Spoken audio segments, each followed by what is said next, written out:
60 ఏళ్లుగా అధ్యక్ష మనమంతా కూడా కలిసికట్టుగా ఉమ్మడి ఆస్తిగా నిర్మించుకున్న హైదరాబాద్ నగరం అధ్యక్ష.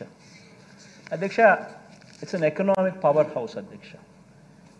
నేను మాటిమాటికి విశాఖపట్నం అని ఎందుకు చెప్తాను అని అంటే ఎందుకు అంతగా దాని గురించి ప్రస్తావిస్తానంటే దానికి కారణం ఏంటి అధ్యక్ష, ప్రతి రాష్ట్రానికి ఒక ఎకనామిక్ పవర్ హౌస్ ఉండాలి. ఒక ఎకనామిక్ పవర్ హౌస్ అనేది రాష్ట్రానికి లేకపోతే, ఒక హైదరాబాదో, ఒక బెంగళూరు, ఒక చెన్నైయో ఇటువంటి నగరాలు ఏ రాష్ట్రానికైనా లేకపోతే రాష్ట్రానికి సంబంధించిన ఆదాయాలు ఎప్పటికీ పెరగవు. రాష్ట్రానికి సంబంధించిన ఆదాయాలు ఎప్పటికీ కూడా పెరగవు. దానికి నిదర్శనమే అధ్యక్ష ఏ రకంగా మనం హైదరాబాద్ కోల్పోయి ఏ రకంగా మనం నష్టపోయినాము అని చూపించే డేటా అధ్యక్ష. విభజన కారణంగా అధ్యక్ష ఒకసారి గమనించినట్లయితే అధ్యక్ష, దాంట్లో స్లైడ్ గమనించినట్లయితే అధ్యక్ష, విభజన కారణంగా అధ్యక్ష స్థూల ఉత్పత్తి పరంగా అంటే జిఎస్డిపి పరంగా ఒకసారి గమనించినట్లయితే కంబైన్డ్ రాష్ట్రానికి సంబంధించిన జిఎస్డిపి 17,31,148 కోట్లు 2018-19లో ఉంటే 50% మనకు తెలంగాణకు ఇంకొక 50% కనిపిస్తూ ఉంది. కానీ అక్కడ చూడాల్సింది ఏమిటంటే అధ్యక్ష, ఆ 50% 58% జనాభాకు, ఈ 50% 42% జనాభాకు. ఇది చాలా చాలా ఇంపార్టెంట్ అంశం అధ్యక్ష. ఎందుకంటే దీని ఇంపాక్ట్ ఏమిటి అని అంటే, రాష్ట్రం ప్రతి సంవత్సరం 13,000 కోట్లు నష్టపోతుంది.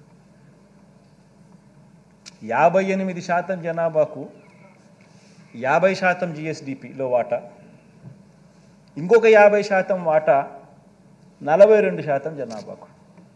The impact of that is రాష్ట్రం 13,000 కోట్ల రూపాయలు నష్టపోతూ ఉన్న పరిస్థితి ప్రతి సంవత్సరం. ఇంకా ఒక స్లైడ్ గమనించినట్టయితే అధ్యక్ష, జనాభా చూస్తే మంది 5,14,00,000 2018-19లో, తెలంగాణలో 3,63,00,000. అది జనాభా పరంగా కనిపిస్తూ ఉంది. రాష్ట్ర విభజన వల్ల అధ్యక్ష తలసరి ఆదాయం తగ్గిపోయింది. తలసరి ఆదాయం అధ్యక్ష రాష్ట్ర విభజన వల్ల తెలంగాణలో 2,36,000 తలసరి ఆదాయంగా అక్కడ వాళ్ళకుంటే, మన ఆదాయం 1,69,000 మాత్రమే ఉన్న పరిస్థితి మనకు కనిపిస్తూ ఉంది, మన తలసరి ఆదాయం అధ్యక్ష. అదే రకంగా అధ్యక్ష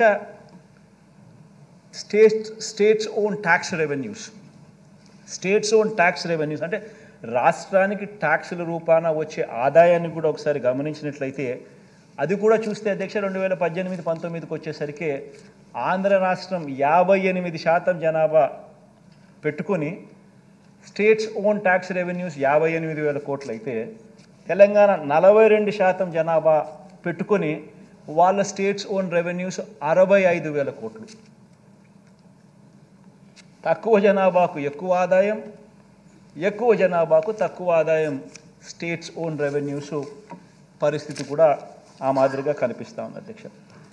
ఇక్కడ మోస్ట్ ఇంపార్టెంట్ ఆస్పెక్ట్ ఏంటంటే అధ్యక్ష, బాయన్సీ అధ్యక్ష. ట్యాక్స్ బాయన్సీ అనేది వెరీ వెరీ ఇంపార్టెంట్ అంశం.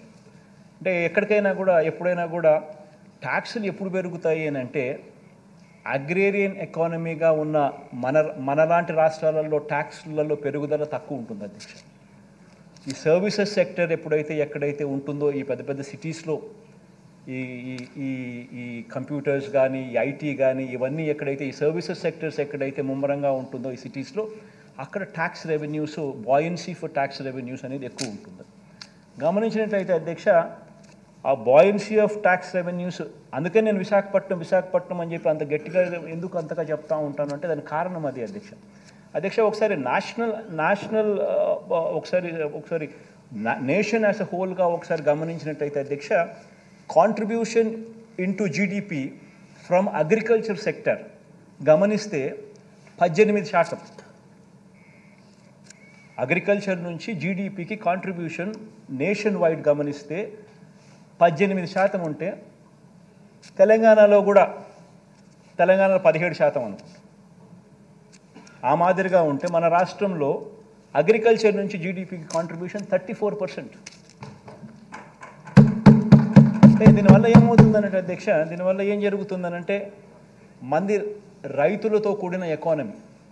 సో దీనివల్ల ఏమవుతుందనంటే ability to generate tax revenues మనకు తగ్గుతుంది. This is inherited legacy, inherited. So ఇటువంటి చోట, అందుకనే ఇటువంటి చోట హైదరాబాద్ లాంటి నగరం లేకపోవడం ఇంకా దారుణం.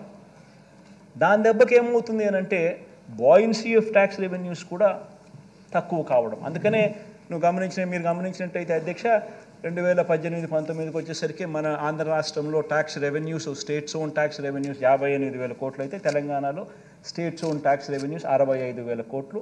అక్కడ జనాభా 42%, 3.63 crores. మన జనాభా 58%, అంటే 5.14 crores.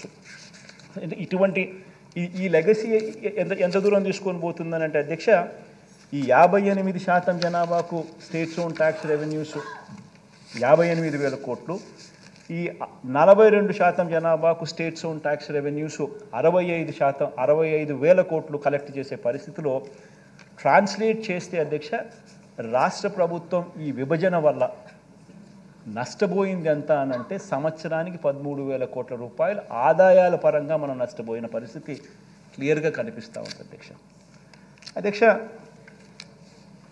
ఒక్కొక్కసారి బాధ అనిపిస్తుంది అధ్యక్ష, ఎందుకంటే 13,000 కోట్ల రూపాయలు ప్రతి సంవత్సరం రాష్ట్ర ప్రభుత్వానికి అదనపు ఆదాయంగా వచ్చే పరిస్థితి ఇలానే కొనసాగిందంటే, చంద్రబాబు నాయుడు గారు 5 సంవత్సరాలు అంటే 65,000 కోట్లు, మన ఈ 5 సంవత్సరాలు అని అంటే దాదాపుగా 130,000 కోట్లు మనకి అదనపు ఆదాయం చేతిలో ఉండిండు.